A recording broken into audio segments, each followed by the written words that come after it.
Yung magre-report ka lang tapos bigla kang sasaya. Mga lods, panoorin nyo.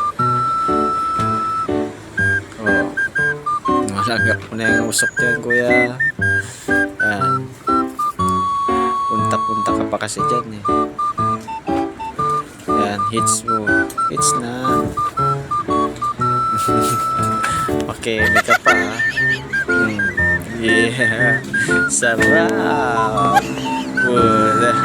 Makipot ka pa, kuya. Oh, yeah. Simple-simple. Sarap na ang pakiramdam. Ah.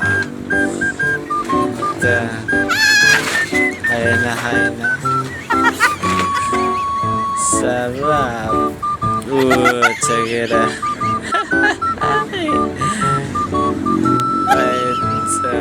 Feeling. Ay na siguro. Happy na. Oh. Nasa mid po. Di na lang. Oh.